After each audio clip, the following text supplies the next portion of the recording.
नमस्कार. स्वराज्य चॅनलमध्ये तुमचं स्वागत आहे. मी आहे कर्नल मयुरेश आणि आपल्याबरोबर आहे कॅप्टन नितीन. तर नितीन, आज आपण कशावर बोलायचं? आज मला वाटतं सर आपण बांगलादेशवर बोलूया. कारण ओके. की नुकतंच बांगलादेश हा देश बातम्यांमध्ये आला होता. बऱ्याच घडामोडी तिथे घडतायत.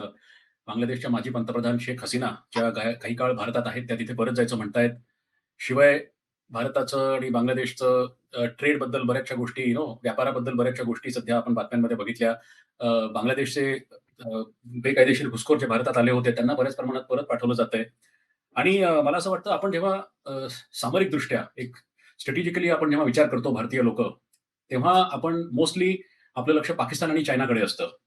पण भारताच्या लाँग टर्म सेफ्टी आणि सिक्युरिटीच्या दृष्टीने बांगलादेश हा एक तेवढाच महत्त्वाचा देश आहे. कारण की आपल्या देशाची सगळ्यात मोठी सीमा 4096 किलोमीटरची सीमा ही बांगलादेश बरोबर आहे. आणि आपण बांगलादेशचं जर लोकेशन बघितलं तर ते भारताच्या उत्तर-पूर्व राज्यांच्या सुरक्षेच्या दृष्टीने फार महत्त्वाचा देश आहे. त्यामुळे त्या देशाकडे लक्ष देणं आणि त्याच्याबद्दल बोलणं मला वाटतं फार गरजेचं आहे. तर आज आपण बांगलादेशची चर्चा करूया.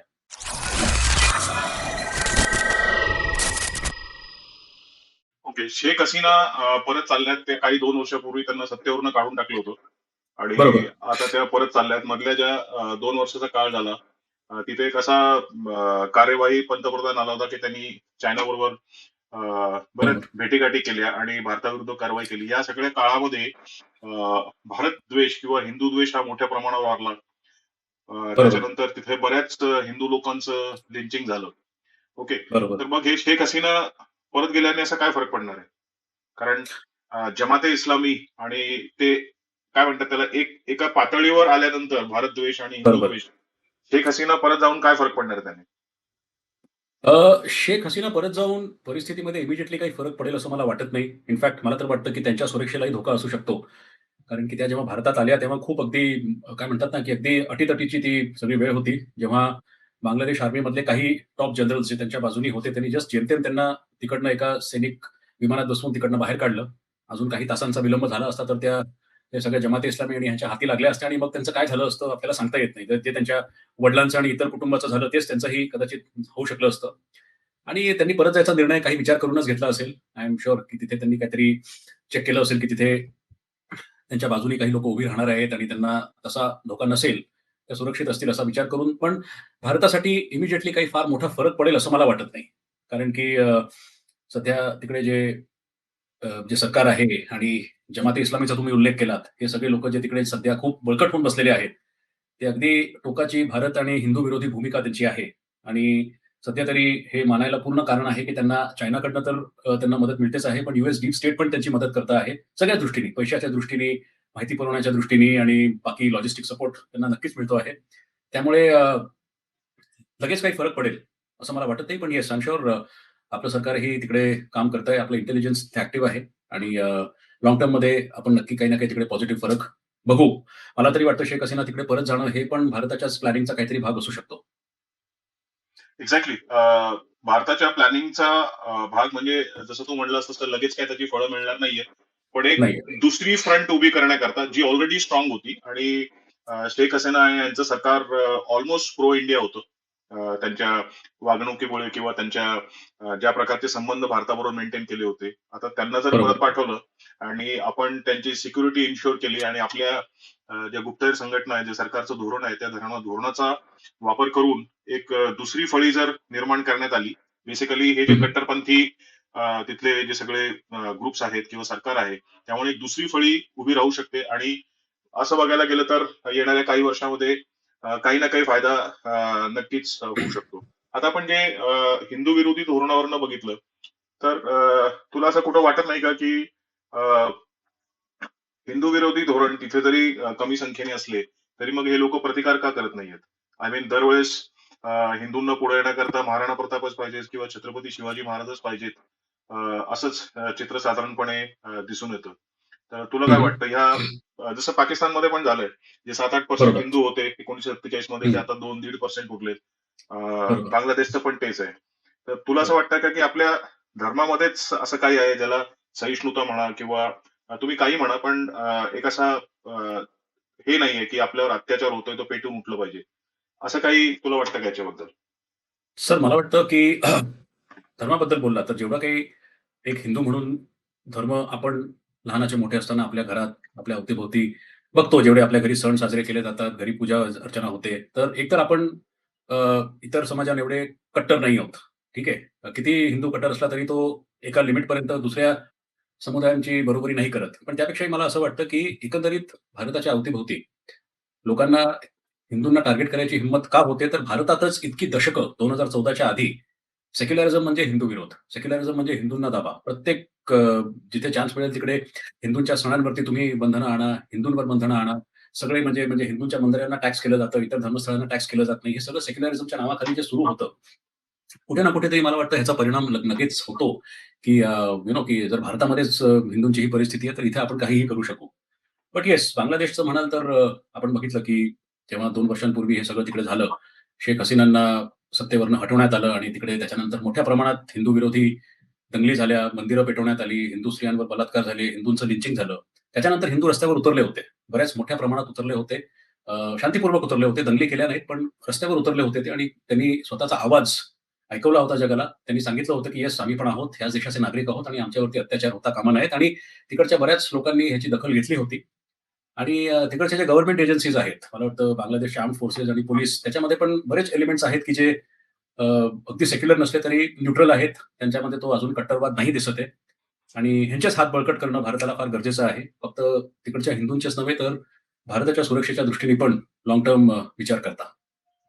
जेवढं तुमची शैक्षणिक पात्रता वाढते किंवा जेवढा तुमच्याकडे पैसा येतो, तसं बरोबर. तुम्ही कट्टर विचारपंथेपासून थोडं हळू-हळू दुसरीकडे जाण्याचा प्रयत्न करतात किंवा ते आपोआप होतं. जसं तू मागे बोलता-बोलता बोलला होतास, की जे खाडीचे देश आहेत, ते जिथं हं, मुसलमान धर्म उगम पावलाय, ते आता हं. बऱ्यापैकी पुढारलेलं आहे. टेक्नॉलॉजी, बरोबर. सायन्स याचा ते पाठपुरावा करतायत. पण जेवढे गरीब लोकं, जेवढे भिकारी देश आहेत, त्या हं. देशांमध्येच धर्मांधता ही खूप मोठ्या प्रमाणावर वाढते. तर एका प्रकारे बरोबर. तुम्हाला तिथं जर आर्थिक सुबत्ता आली आणि त्याप्रमाणे तो समाज डेव्हलप झाला तर ही धर्मांधता नक्कीच कमी होईल असं वाटतं आणि भारताने त्या दृष्टीने प्रयत्न पण केले पाहिजेत. म्हणजे आर्थिक मदत म्हणा किंवा रिडेव्हलपमेंट, रिकन्स्ट्रक्शन. जसं उदाहरणार्थ काही दिवसापूर्वी पेपरात न्यूज आली होती की बांगलादेशमधलं एक खूप मोठं जे कंत्राट आहे कन्स्ट्रक्शन करता ते चायनाने उचललंय. आय मीन हे जर आपल्याला मिळवता आलं असतं तर ते जास्त फायद्याचं झालं असतं. आता चायना हे का करतंय? कारण चायना आपला जो निकोबारचा जो प्रोजेक्ट आहे, जिथं आपण नेव्हल बेस खूप मोठ्या प्रमाणावर तयार करतोय. साधारणपणे 76,000 करोडचा जो प्रोजेक्ट आहे, तो ते जवळ-जवळ मलाक्का स्टेटवर कंट्रोल करण्याकरता काहीच किलोमीटर, काहीच नॉटिकल माईल तिथपासून आहे. तर आपण जर तिथे एवढं मोठं प्रोजेक्ट करत असू, तर म्हणून प्रोबेबली चायनाने बांगलादेशमध्ये गुंतवणूक करायला सुरुवात. सो आपण या गोष्टीमध्ये म्हणजे बांगलादेशमध्ये जर आपण गुंतवणूक केली किंवा तिथला इन्फ्रास्ट्रक्चरला हातभार दिला म्हणजे जे करून त्यांची शैक्षणिक पात्रता वाढेल, थोडी विचारसरणी अजून प्रगत होईल, असं जर आपण केलं, तर हा जो बॅलन्स आहे कशामध्ये की त्यांच्यातली जी सोच विचार आहे किंवा त्यांची जी वागणूक आहे, विचारसरणी आहे, ती जी रॅडिकलाइज झाली आहे, त्याचा रॅडिकलायझेशनचा इफेक्ट कमी होईल. तर मे बी भारताने असे जर प्रयत्न केले तर त्याच्यामध्ये नक्कीच यश मिळू शकतं. अगेन टॉकिंग अबाउट पाकिस्तान आणि बांगलादेश, तर पाकिस्तानपेक्षा बांगलादेशमध्ये ते थोड्या प्रमाणात कमी आहे, थोड्या प्रमाणात. कारण की काही दशकं तर का असेना, ते लोकं त्यांच्या बेंगॉली भाषा, बेंगॉली कल्चर ह्याच्याबरोबर बऱ्यापैकी जवळ होते. त्याच्यामुळेच ईस्ट आणि वेस्ट पाकिस्तानमध्ये फूट पडली आणि बांगलादेश वेगळं झालं. ही जाणीव तिकडच्या लोकांमध्ये आहे. बट येस, एकंदरीत तिकडच्या लोकांना जर ही गोष्ट पटवून देता आली, की तुम्ही धर्मांधतेत राहाल तर गरीब राहाल, नेहमी दुसऱ्यांवरती आश्रित राहाल, मग कधी चायना येईल, कधी कोणी येईल, तुमचा वापर करून तुम्हाला फेकून देईल.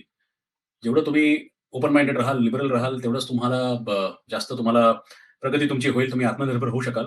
ऍक्च्युअली या दोन ज्या कंट्रीज आहेत त्यांची कंडिशन मध्ये आपण ते मराठीत म्हण नाही का, धरलं तर चावतंय, सोडलं तर पळतंय, त्या प्रकारची. म्हणजे पाकिस्तान म्हणा, बांगलादेश म्हणा. हां. आपण जर दादागिरी करून त्यांना त्यांची आपण काय म्हणतात त्याला वाट लावली किंवा हं, यु नो त्यांना पूर्णपणे आर्थिकदृष्ट्या, लष्करीदृष्ट्या नेस्तनाबूत केलं. पण त्या हं. ह्याच्यामध्ये धर्मांधता एवढी आहे, की तो शेवटी आपल्यालाच प्रॉब्लेम होईल. You know actually. तिथेच निर्वासितांचे लोंढेच्या लोंढे यायला लागतील आणि आपल्याच डोक्याला सरदर्द होईल. पण त्याचबरोबर जर आपण प्रेमाने वागलो म्हणजे जसं आपण वागतोय, तर ते आपल्या डोक्यावर चढतात. बरोबर. सगळ्यात आधी सर मी पाकिस्तानचं बोलीन. पाकिस्तान इज अ गॉन केस. और I would say it it has always been a gone case. From day one Pakistan हा भारताचा शत्रू आहे. पाकिस्तानचं अस्तित्व, पाकिस्तानची ओळख, पाकिस्तानचा जन्म हे भारताचा शत्रू म्हणून झालेला आहे. आणि अ, त्याच्याशिवाय अजून पाकिस्तानची काही ओळखच नाहीये. आणि तुम्ही जर बघाल त्यांची जी धडपड चालू आहे सुरुवातीपासून, हे त्यांना नेहमी माहिती होतं. They have always been very clear on this. फक्त आपल्याकडे काही लोकांना अमन की आशा आणि हे सगळ्याचे डोळे लागले होते. थँकफुली आता ते सगळं बऱ्याच प्रमाणात कमी झालेलं नाहीये, पण त्या विचारसरणीची लोकं आता जरा बॅकड्रॉपमध्ये गेलेली आहेत. त्यांच्याकडे सत्ता नाहीये. It's a good thing. Bangladesh जसं मी म्हटलं तसं थोडंसं त्या मानाने कंपॅरेटिव्हली कमी अँटी इंडिया आहे, कंपॅरेटिव्हली कमी कट्टर आहे, पण आहे. म्हणजे जर त्याला आपण व्यवस्थित एंगेज केलं नाही, तर तोही त्या मार्गावर जाईल. चायना चायनाबद्दल म्हणतात strong China is an expansionist China. म्हणजे चायना हा बळकट होईल तेव्हा तो, आणि आपण ते बघतोच आहोत. चायनाने त्याच्या आसपास जेवढे देश आहेत, सगळ्या देशांबरोबर काही ना काहीतरी त्याचे डिस्प्यूट चालू आहेत.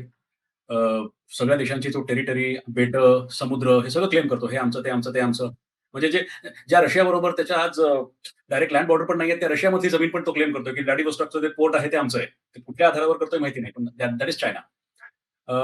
आणि भारताचा आपण तुम्ही जो उल्लेख केलात, की समुद्रमार्ग, इंडियन ओशन आणि खास करून चायनाचे जे सगळे हे आहेत आपले ट्रेडिंग रूट्स आहेत, आफ्रिका आणि इतर देशांशी, ते इंडियन ओशनमधून जातात. आणि गेल्या काही वर्षांमध्ये भारताने ही गोष्ट ओळखून त्या दृष्टीने तिथे आपला प्रेझेन्स वाढवलेला आहे. मालदीव्स म्हणा किंवा मॉरिशस म्हणा किंवा श्रीलंका, या सगळ्या जागी भारताने आपलं नेव्हल प्रेझेन्स वाढवलेला आहे. आणि ह्याचा एकच उद्देश आहे, की एकतर इंडियन ओशनवरती आपलं नियंत्रण राहिलं पाहिजे, आणि चायनाने काही खुराफात करायचा प्रयत्न केला तर तिथे त्यांना आवळायचं. आणि ही गोष्ट चायनाने नक्कीच ओळखलेली आहे. आणि चायना त्या दृष्टीने मग म्यानमार म्हणा किंवा बांगलादेश म्हणा, इथे आपला प्रेझेन्स वाढवतो आहे. म्हणजे शह आणि कटशह देण्याचा हे म्हणजे बेसिकली गेम ऑफ चेस. आपले प्यादे कसे पुढे मागे करायचे हे दोन्ही देशांमध्ये चाललंय. पण इट्स अ गुड थिंग, की अगेन जसं पाकिस्तानच्या बाबतीत होतं, तसं चायनाच्या बाबतीतही बरेच लोकांना आहे, की नाही, नाही, नाही, एन्शियंट सिव्हिलायझेशन्स आणि मित्र आणि ते हिंदी, चिनी, भाई-भाई एकेकाळी असायचं. पण तेही बऱ्यापैकी आता लोकांना रिॲलिटी चेक मिळालेला आहे, की नाही, China is a dangerous country. ते नेहमी आपल्याला एक शत्रूच्या दृष्टीनेच बघतात आणि आपण पण त्यांना त्याच दृष्टिकोनातून बघितलं पाहिजे. येस.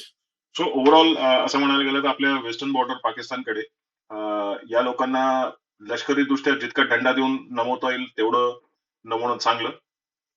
बांगलादेशकडे बघितलं तर बांगलादेशची हाताळणी अशी प्रकारे केली पाहिजे, की पहिल्यांदा आपल्याला कुठल्याही दृष्टीने ते आपल्याला डोईजड झालं नाही पाहिजे, किंवा चायनासारख्या दुसऱ्या राष्ट्राकडे ते वळलं नाही पाहिजे. बरोबर. चायनाला जर आपल्याला काउंटर करायचं असेल तर आपल्याला तेवढंच शक्तिशाली बनावं लागणार. मे बी बरोबर. सायन्स टेक्नॉलॉजी म्हणा, एआय म्हणा, नेव्हीची कॅपेबिलिटी म्हणा तुमची, जसं चायनाच्या रॉकेट बरोबर. फोर्सेस आहेत तसं त्याप्रमाणे आपल्याकडे आपली शस्त्रास्त्र आपल्याला वाढवावी लागणार. तर हा एक खूप मोठा बुद्धिबळाचा डाव आहे आणि हा कित्येक वर्ष चालणारा आहे. पण इमिजिएट ह्याच्यामध्ये जो प्रॉब्लेम येतो, जे आपण काही महिन्यापूर्वी आपण बघितलं, आपण ते घुसखोर मागे पळवण्याचा प्रयत्न केला. पण मला नाही वाटत की इतक्या लवकर हे होऊ शकतं, कारण त्यावेळेस इलेक्शन करता जरी गव्हर्नमेंटने असं म्हटलं असेल की आता आम्ही सगळे घुसखोर परत पाठवू, पण 2-2.5 करोड लोक आहेत, काही झालं तरी पहिल्यांदा त्या लोकांची ओळख आपल्याला पटवायला लागणार. समजा आपण ते केलं, ते आमचे आहेत हे बांगलादेशकडनं ऍक्सेप्ट झालं पाहिजे, तेव्हा जाऊन कुठं त्यांची पाठवणी बांगलादेशमध्ये करता येणार. म्हणजे तुम्ही बीएसएफ ला 600 एकर द्या, 1000 एकर द्या, त्यांचे डिटेन्शन सेंटर करा, तरी सुद्धा फायनली जेव्हा बांगलादेश ऍक्सेप्ट करेल त्याच वेळेस हे लोक बाहेर जाऊ शकतात. म्हणजे बरोबर. आता मी म्हणल्याप्रमाणे मोठ्या प्रमाणावर कसं कुठल्या देशांना हँडल करायचं किंवा त्यांच्याशी संबंध कसे करायचे हे ठेवलं आपण, हे जरी लक्षात घेतलं तरी सुद्धा बांगलादेशमध्ये सध्याचा हा प्रॉब्लेम आहे. So what's your opinion on that? Yes. Briefly तुम्ही आता पाकिस्तानचा उल्लेख केला, तर पाकिस्तानला हाताळायला सध्या आपल्याला खूप मदत मिळते बलूच लिबरेशन आर्मी आणि अफगाणिस्तान यांच्याकडनं. आणि जसं आपण एकदा आपल्या मागच्या व्हिडिओत पण मी बोललेलो होतो, की पाकिस्तान अपनी मौत खुद मरेगा. चायनावरती ती म्हण एकदम लागू होते, that the world respects only strength. तुम्ही त्यांच्यापेक्षा जास्त बळकट असाल आणि त्या दृष्टीने आपल्याला स्वतःला एवढं बळकट करणं गरजेचं आहे, की चायनाची हिंमत नाही झाली पाहिजे. आता बांगलादेशला फार केअरफुली हँडल करायला लागणार आहे. कारण की ॲज यू राईटली सेड, की बांगलादेशचे घुसखोर जे आपल्या देशात आहेत, त्यांची संख्या काही कोटींमध्ये आहे. आणि त्या सगळ्यांना ओळखून परत पाठवणं, म्हणजे आपण बघितलंय, की ते फक्त वेस्ट बेंगॉल, त्रिपुरा, आसाम पुरते सीमित नाहीयेत. ते भारताच्या बऱ्याच राज्यांमध्ये, शहरांमध्ये आहेत, दिल्लीमध्ये आहेत, मुंबई, पुण्यामध्ये आहेत, साऊथ इंडियामध्ये सगळीकडे आहेत. आणि तिकडनं त्यांना ओळखून बाहेर काढणं ही एक लांब प्रोसेस असणार आहे. आणि I am happy that finally सरकारने हे मनावर घेतलेलं आहे आणि त्या दृष्टीने पावलं टाकली जात आहेत. बांगलादेशचं म्हणाल तर Bangladesh government and non government दोन्ही लेव्हलवरती they are not very happy की आपण त्यांची लोकं परत पाठवतोय. कारण की इतके करोडो लोकं तिकडे परत गेले तर त्यांना अन्न, वस्त्र, निवारा देणं बांगलादेशला परवडणार नाहीये. ठीक आहे.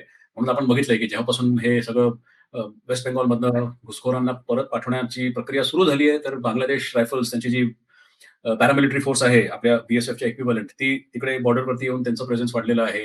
बांगलादेशच्या आतमध्ये बरेच लोकं असं स्टेटमेंट करतायत की असं नाही झालं पाहिजे. त्यांनी तिकडनं अ, त्या लोकांना परत नाही आपण घेतलं पाहिजे.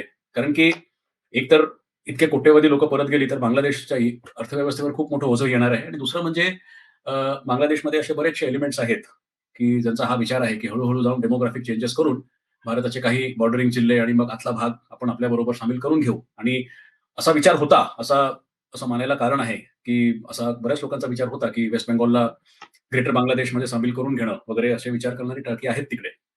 त्यामुळे साम-दाम, दंडभेद जिथे गरज पडेल तिथे यू नो योग्य लोकांचे हात बळकट करायचे, जिथे गरज पडेल तिथे बाकीचे मार्ग आपण वापरून बांगलादेशला हाताळणं फार गरजेचं आहे. पण येस, ओव्हरऑल भारताच्या ज्या ईस्टर्न फ्लँक आपण ज्याला म्हणतो किंवा सेव्हन सिस्टर स्टेट्स म्हणतो, यांच्या सुरक्षेच्या दृष्टीने बांगलादेश फार महत्त्वाचा देश आहे. म्हणून तिथे जास्त लक्ष देणं फार गरजेचं आहे. चलो, थँक यू सो मच. आपण आता पुढच्या आठवड्यात परत एकदा भेटू एका नवीन विषयावर, एका नवीन नक्की, टॉपिकवर. नक्की सर. जय हिंद, वंदे मातरम जय अँड हिंद. हर हर महादेव. भारत माता की जय. जय हिंद.